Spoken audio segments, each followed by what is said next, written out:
Tiro ardía en pompa y vanidad. Las galeras se preparaban para el combate y los esclavos eran atados por el tobillo como parte del espectáculo. Las damas lucían joyas, los hombres apostaban fortunas y las multitudes se perdían entre el oro, la música y el griterío. Allí,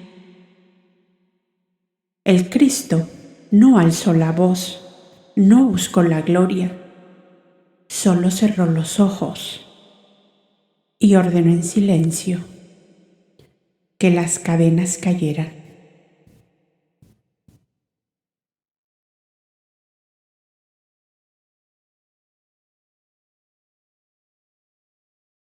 Bienvenidos a Voces de la Biblioteca Upasica. Soy Silvia Martínez y aquí las palabras despiertan memorias antiguas. Exploramos sabiduría ancestral, luz interior y mensajes para el alma. Suscríbete y acompáñame en este viaje sagrado. Comenzamos.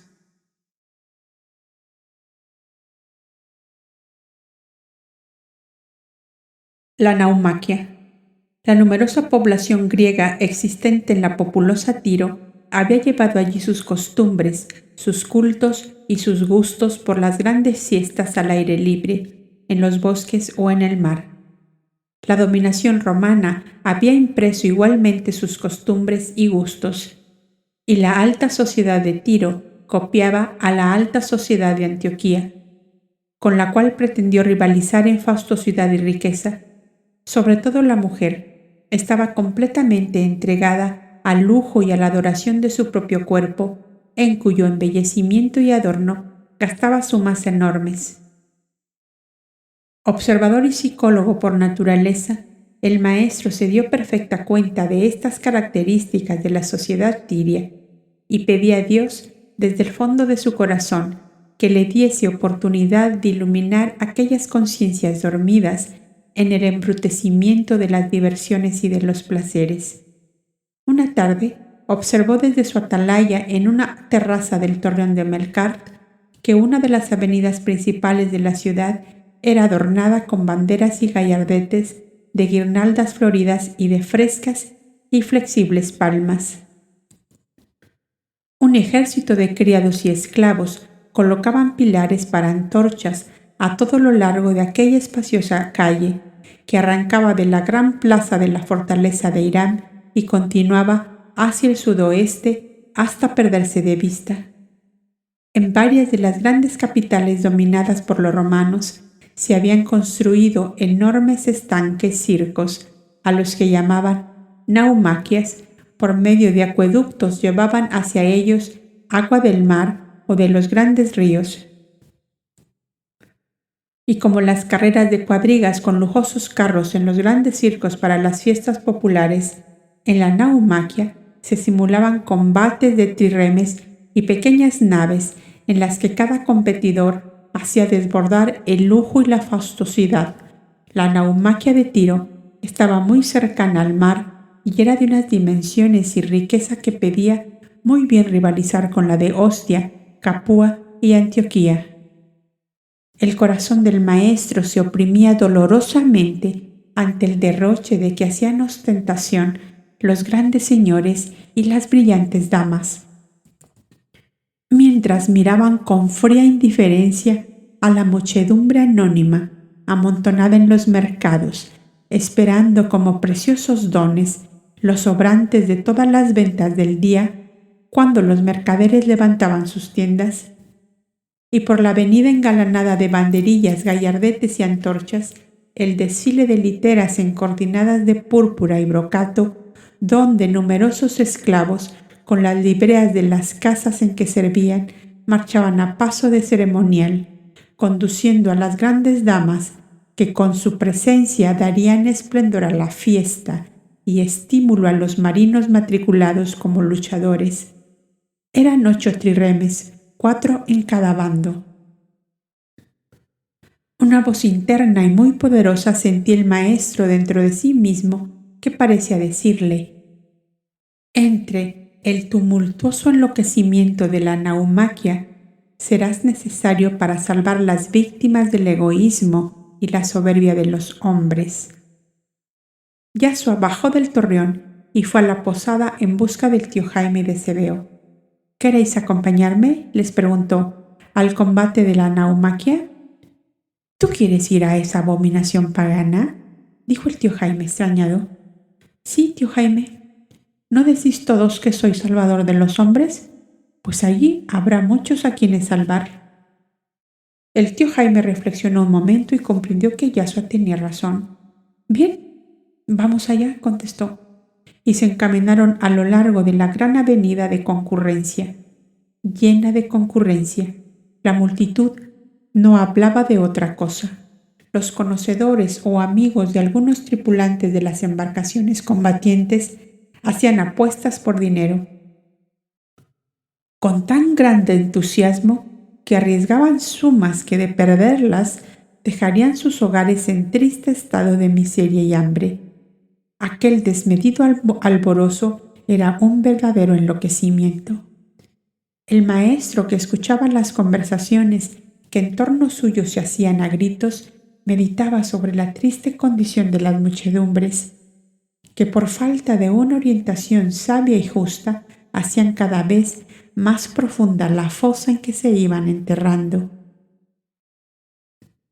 He aquí el delito espantoso de los dirigentes de pueblos, a los cuales se engaña con estos juegos brutales y salvajes, que no hacen sino excitar las bajas pasiones.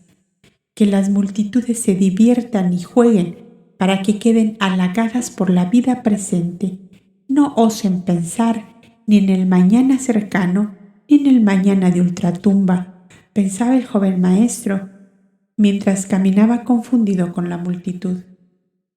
Para la clara lucidez espiritual suya debía resultar una horrible aberración que los poderes civiles dominantes se hubiesen ocupado con tanto afán de dotar a casi todas las ciudades importantes de circos, naumaquias y termas, con la finalidad que las varias formas de deportes vigorizaran los cuerpos físicos para tener en el futuro elementos del primer orden para las guerras de conquista. Aquel mundo se había lanzado desde siglos atrás. En cambio, habían dejado a la iniciativa particular el abrir modestas casas de estudio y de meditación que en la Palestina y Siria se reducían a las sinagogas que algunos buenos israelitas, discípulos de los profetas, habían abierto en su propia vivienda para los que sintieran la necesidad de alimentar su espíritu con ideales más superiores. Y el maestro continuaba pensando: los lugares donde los hombres se ponen al nivel de las bestias son creados por los poderes reinantes y mantenidos con una faustosidad y lujo que espanta.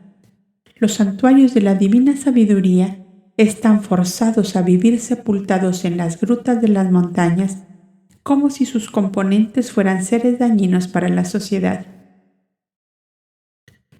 ¿Dañinos? Dañinos sí, decía el maestro, porque la verdad divina se difunde de ellos, y si la verdad de Dios llega a las conciencias de las masas, los esclavos romperán las cadenas y las muchedumbres anularán la prepotencia de los que luchan y explotan la ignorancia humana. La muchedumbre de tanto en tanto se abría para dar paso a alguna litera encortinada, llevada en peso por los esclavos y cortejada por uno o varios caballeros que, ataviados a usanza romana, griega u oriental, caminaban junto a la portezuela, por la cual asomaba a veces un bello brazo desnudo envuelto en ajorcas y brazaletes de oro y pedrería, o una cabeza de diosa llena de rizos, de nubes de encajes y alfileres de perlas. Sucedió que al pasar una litera, uno de los esclavos que la conducía sufrió un vértigo o mareo que lo hizo tambalear y por fin caer de rodillas. sobre el pavimento de la calle, con lo cual la litera sufrió una fuerte sacudida y agudos gritos de mujeres asustadas salieron del interior. Uno de los caballeros que la escoltaba la emprendió a golpes de látigo con el esclavo caído. El maestro que llegaba se interpuso entre el caballero y el esclavo. Tomándole el puño levantado para asestar otro golpe, con gran serenidad le dijo: ¿No ves que ese hombre está enfermo y en peligro de muerte? Apenas había pronunciado Yasua estas palabras cuando una oleada de sangre salió de la boca del infeliz esclavo, que aún sostenía a medias con su hombro la vara de la litera. Una cabeza de mujer asomó para decir a su mayordomo, que caminaba a su lado: «Apártalo a un lado y contrata otro para que sigamos». El maestro miró a aquella mujer. «¿Y con este que puede morir, qué se hace?», le preguntó. La joven de la litera lo miró también. «Por tu compasión para los esclavos debes ser un profeta. Si lo quieres te lo regalo», le dijo con toda naturalidad. «Es un hermoso don que me haces, mujer. Que Dios te lo pague». El maestro se inclinó sobre el esclavo, al cual apartó de la litera, y ayudado por el tío Jaime y Cebeo, lo sentaron en un banco de la gran avenida. La ola de sangre se había contenido. La mujer continuaba mirando con la cortinilla levantada, y en aquella mirada había estupor, asombro, curiosidad. Parecía querer adivinar el sentir de aquel hombre extraño que así se interesaba por un mísero esclavo. Esta insistente mirada atrajo la mirada del joven maestro, que penetró al mundo interno de aquella joven mujer, que en el acto bajó la cortinilla y dio orden de seguir. «Aún no es tu hora», exclamó Yasua, como hablando consigo mismo. «Aún no es tu hora, pero ya llegará de tan impetuosa manera que será como un huracán desatado en la selva».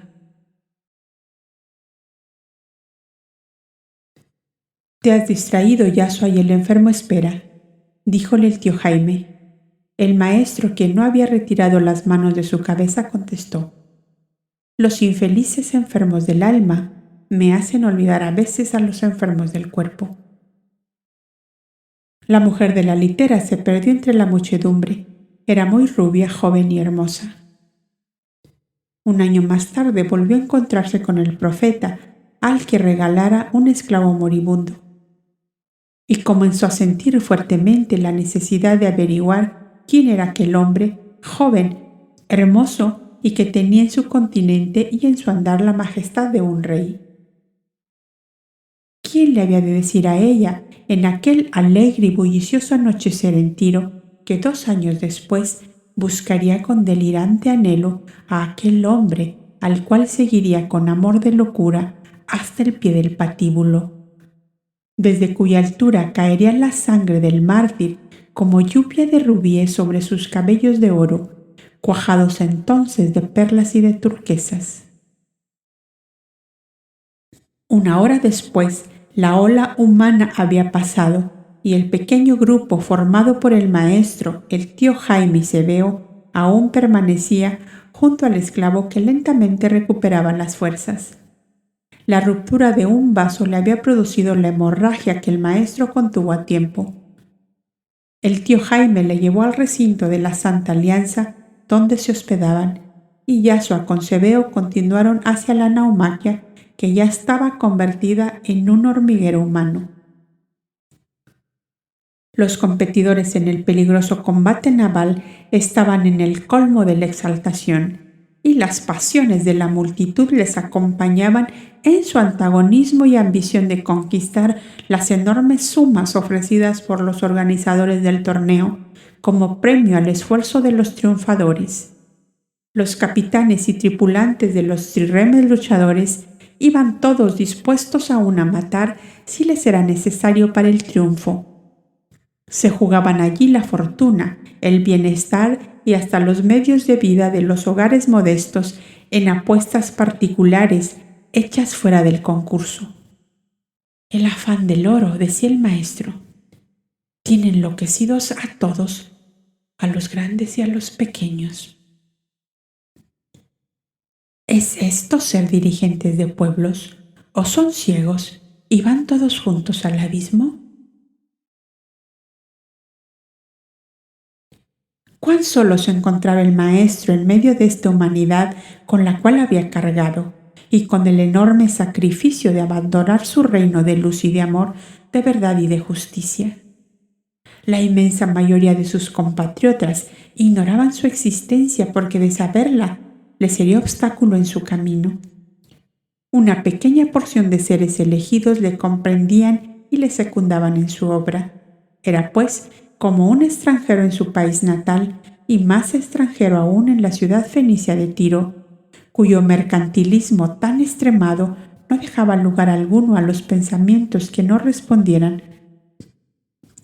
al afán de oro y de placer. Para todo eran indiferentes y fríos, como no fuera para el interés y el cálculo.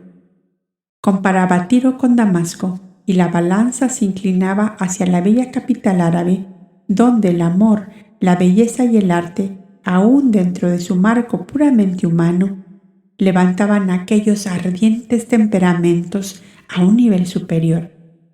Comprendió y valoró la obra civilizadora del viejo patriarca del desierto, Beth-Gamul, y su radiante pensamiento lo evocó sobre Tiro, sobre aquella enorme multitud embrutecida por la ambición y el placer.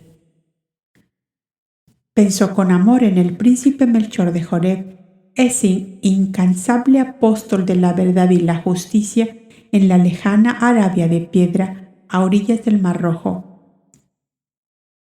Entre las rocas mojadas por el llanto de Moisés desterrado, y el alma de Yahshua, emotiva y tiernísima, se expandió en amor hacia las pocas escogidas almas que vibraban al unísono de la suya. El amor santo de su madre, de sus amigos de Jerusalén, de Betlem, de los santuarios esenios, refrescaron su corazón como un rocío benéfico. El amor de Judá y Faki, de Simónides, de Noemí, de Tirsa y Nebai, eran a su alma dolorida como una corona de lirios del valle, y en voz muy queda murmuró: son las estrellas de mi reposo. Son los ángeles sembradores de rosas en mi camino de hombre.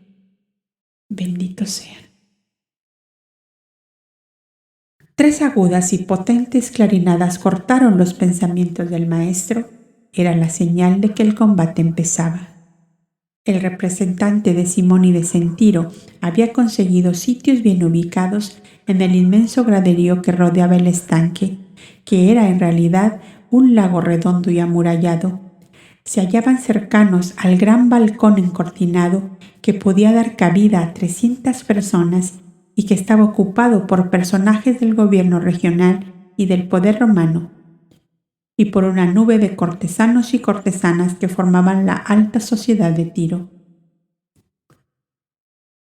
Entre un grupo de doncellas vestidas a la griega y que bajo un kiosco de flores tocaban arpas, laúdes y cítaras, Yahshua reconoció a la joven mujer que le había regalado el esclavo moribundo.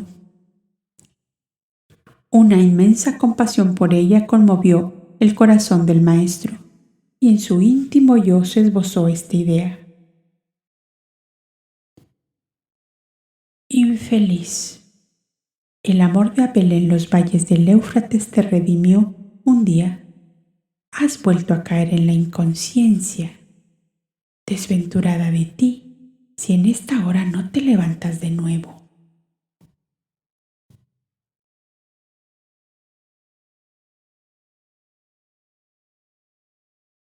Un murmullo como de viento entre los árboles se sentía entre la muchedumbre, hasta que los trirremes empezaban a evolucionar para encontrarse frente a frente.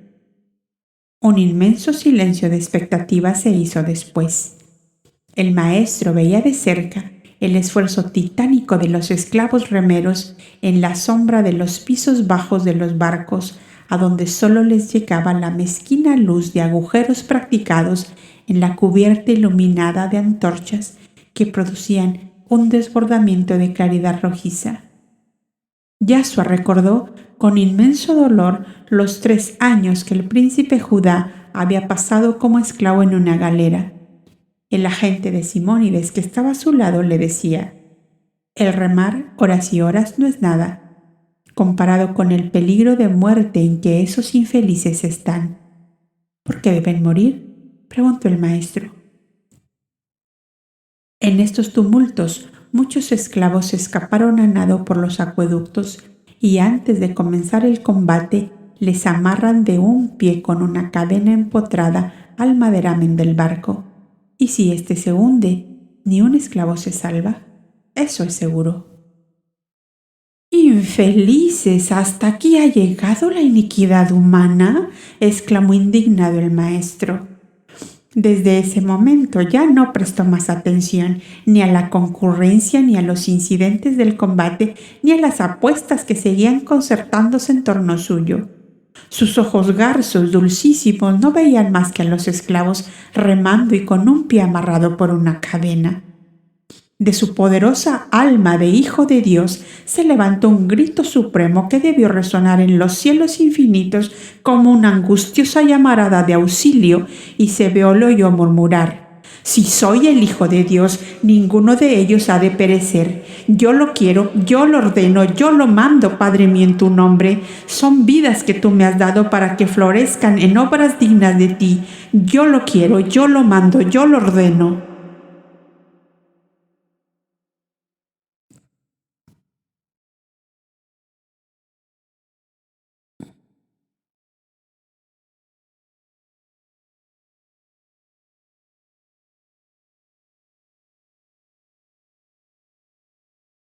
Sus ojos entornados seguían con fija mirada el movimiento de los remos que castigaban acompasadamente las aguas. Zebeo lo miraba, encontrando en él la inmovilidad de una estatua. De pronto vio, al incierto resplandor de las antorchas y en el sitio de los remeros, la figura de Yashua que parecía tocar a los infelices esclavos. Solo 2 de los trirremes luchadores quedaban cerca del sitio en que estaban ellos, pero al desfilar otros barcos, llevados por las exigencias de la lucha, vio Zebeo en varios la misma figura blanca de Yashua en la penumbra del casco de las naves. Y el cuerpo del maestro seguía inmóvil con los ojos entornados, mirando los remos que levantaban remolinos de espuma entre las agitadas aguas del lago. Zebeo, lleno de estupor, contemplaba el inaudito fenómeno. Por sus estudios del santuario del Hermón, algo conocía de las fuerzas estupendas del espíritu humano que ha llegado a un alto grado de perfeccionamiento de sus facultades, pero eso parecíale sobrepasar a cuanto había leído en las viejas escrituras de los antiguos profetas. En verdad, murmuraba, Dios ha bajado a la tierra en la persona de Yashua de Nazaret. La lucha continuaba tomando aspecto de barbarie y de salvajismo. Aquello no era un torneo como un deporte. Eran piratas que luchaban por el oro ofrecido a los triunfadores. Todos sabían que si perdían quedaban arruinados y muchos de ellos reducidos por completo a la miseria. La lucha era, pues, de vida o muerte. Los nervios no resistían más aquella lucha bravía y salvaje. Las escenas de abordaje adquirían aspectos espantosos. Los puñales y las hachas cortaban sogas, tronchaban mástiles, rompían velas, algunas cubiertas aparecían ardiendo en llamaradas y del fondo de los barcos se percibía apenas en la sombra el torbellino de las aguas, innumerables náufragos que se perdían en las negras bocas de acueductos y alcantarillas. La inmovilidad del maestro continuaba y el agente de Simónides y Zebeo se encontraban en duro aprieto, pues lo creían accidentado. De pronto los trirremes quedaron inmóviles, por más que resonaban lúgubremente las campanas de llamadas de los pilotos que ordenaban los movimientos de los remeros. Los capitanes, furiosos porque el combate no se había decidido aún, no sabían qué pensar y hacían inauditos esfuerzos por averiguar la causa de tan extraño acontecimiento. El maestro exhaló un gran suspiro y levantándose dijo a sus compañeros: «Vamos, no tenemos ya nada que hacer aquí».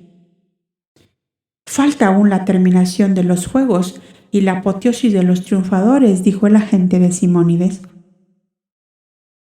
«Los juegos han terminado», dijo el maestro, «y esta vez no habrá apoteosis porque solo ha triunfado el poder divino y esta muchedumbre no se ocupa de él».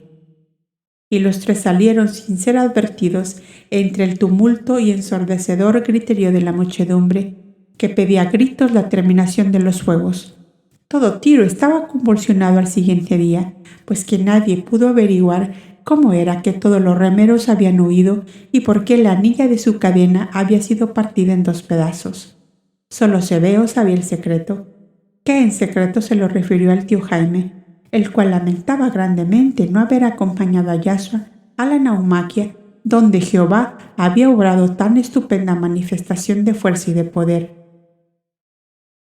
El maestro y sus compañeros de viaje ocuparon todo el día siguiente en recorrer las orillas de los acueductos en busca de los esclavos prófugos, para conducirlos al torreón de Melcar si estaban heridos, o al recinto de la Santa Alianza si habían escapado con vida y salud. Los acueductos desembocan en el mar y la costa brava y montañosa presentaba aspectos fragorosos y agrestes. Los infelices huían como gamos perseguidos y el primer día solo encontraron 5. Les dieron de comer y les dejaron en sus escondites con el encargo de convencer a sus compañeros de que no recibirían daño alguno ni serían entregados a sus amos. El maestro tuvo la idea de decirles que ya muy entrada la noche se presentaran al contramaestre de los navíos que tenían pabellón amarillo y estrella azul, porque allí serían recibidos hasta nueva resolución.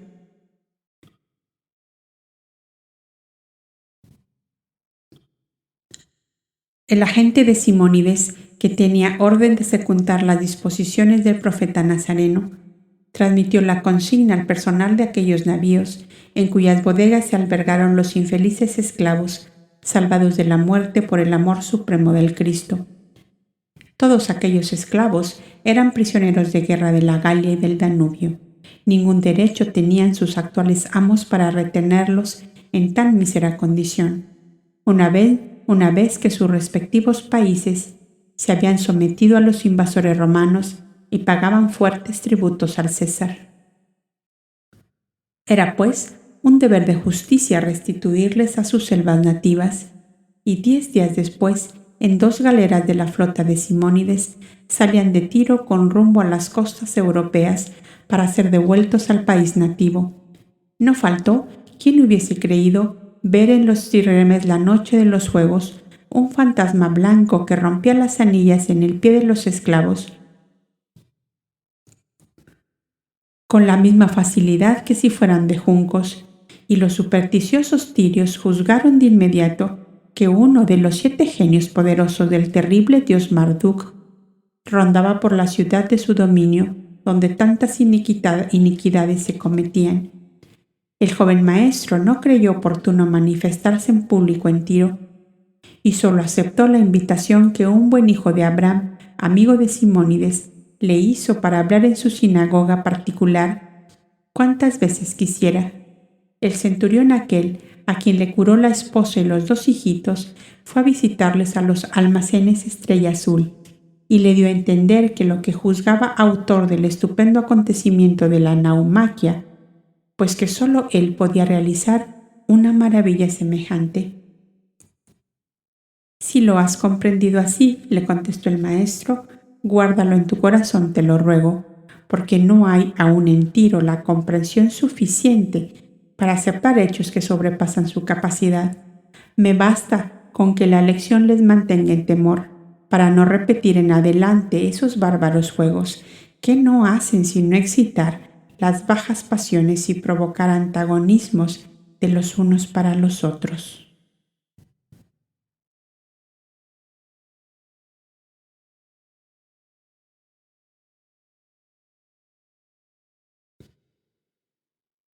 Esa noche no hubo vencedores. Los remeros desaparecieron y los capitanes no supieron qué ocurrió. Al día siguiente, el Cristo caminaba entre los acueductos, buscando a los esclavos liberados para darles pan, abrigo y un destino. La ciudad murmuraba sobre un genio, un fantasma, una sombra, pero Cebeo sabía que la luz misma había descendido al fondo de los barcos para romper aquello que el poder no podía y no quería ver. Y mientras Tiro dormía, el Cristo sembraba libertad en la oscuridad.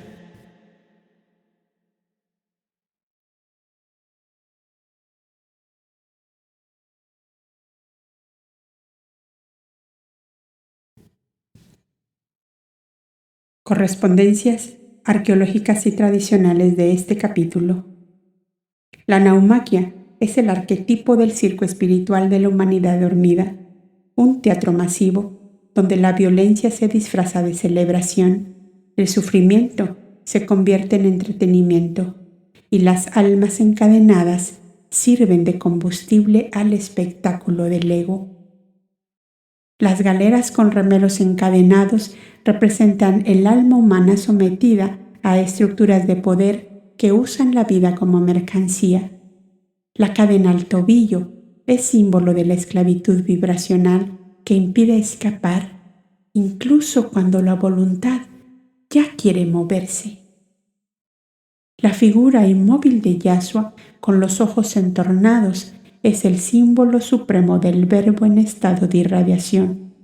Su decreto interior,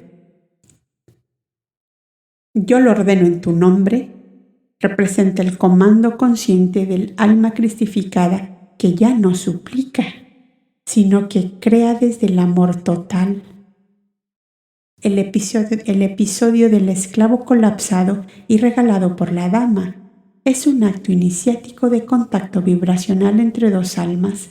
La mujer representa el alma encarnada en la superficialidad, que aún no despierta, pero es marcada espiritualmente para una futura redención. Cebeo, al presenciar la bilocalización del Maestro dentro de las naves, representa el discípulo que ha afinado su percepción interna, capaz de ver más allá de la forma. Su testimonio silencioso es el puente entre la fe y la visión espiritual directa.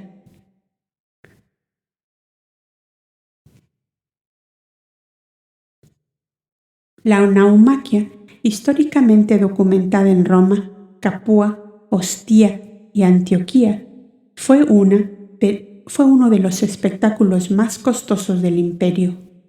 Las batallas navales simuladas en lagos artificiales representaban la fusión de poder, propaganda, entretenimiento y barbarie. Tiro, como enclave fenicio de gran riqueza, sí pudo haber tenido una de estas estructuras, y la autora sitúa allí una de las más fastuosas, reflejo del alma fenicia entregada al comercio y al placer sin conciencia.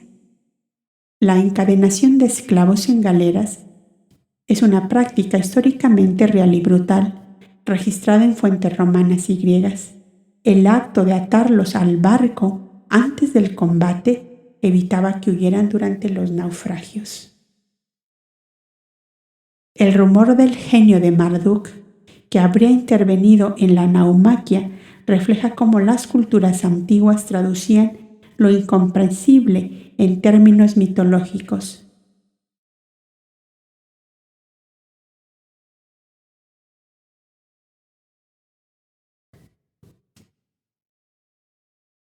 Los navíos de pabellón amarillo y estrella azul, dispuestos por la Santa Alianza, revelan una red de acción silenciosa que opera desde el trasfondo, justicia vibracional que compensa lo que la ley del hombre no repara.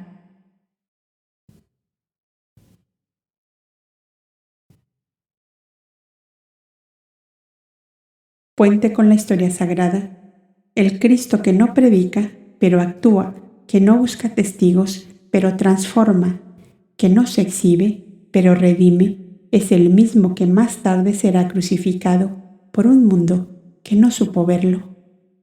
La naumaquia resuena con el pasaje evangélico en el que Jesús expulsa a los mercaderes del templo.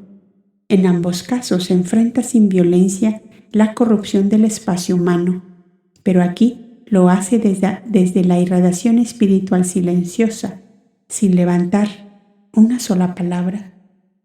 El alma de la mujer rubia que regala al esclavo es eco de Herodías, Salomé y María Magdalena fusionadas, la figura femenina inconsciente del Cristo que aún no despierta, pero que será transformada en futura redentora de su propia historia.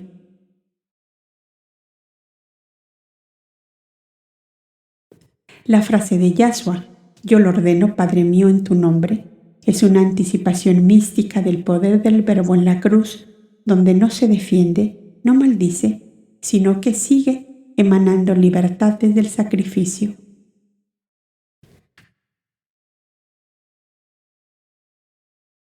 Enseñanza final.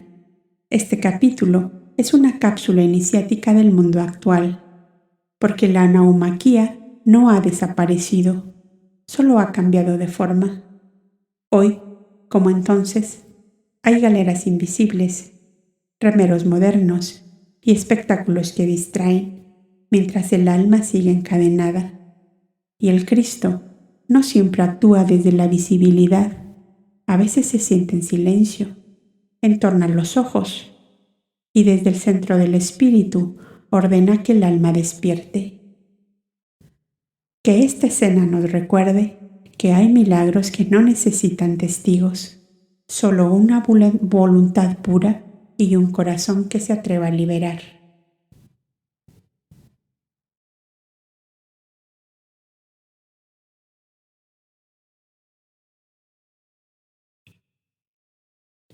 Te espero en el próximo capítulo, La Santa Alianza en Tiro.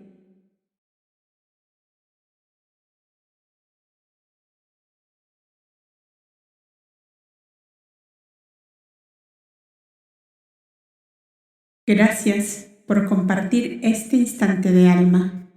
Suscríbete, activa la campanita y acompáñanos en cada episodio o cada capítulo o cada libro narrado aquí. Y si deseas ir más profundo, únete como miembro de este canal. Hay contenido exclusivo para quienes sienten el llamado. Y como recordaba Madame Blavatsky, la mentira baja estrepitosamente por un plano inclinado, mientras la verdad sube penosamente cuesta arriba.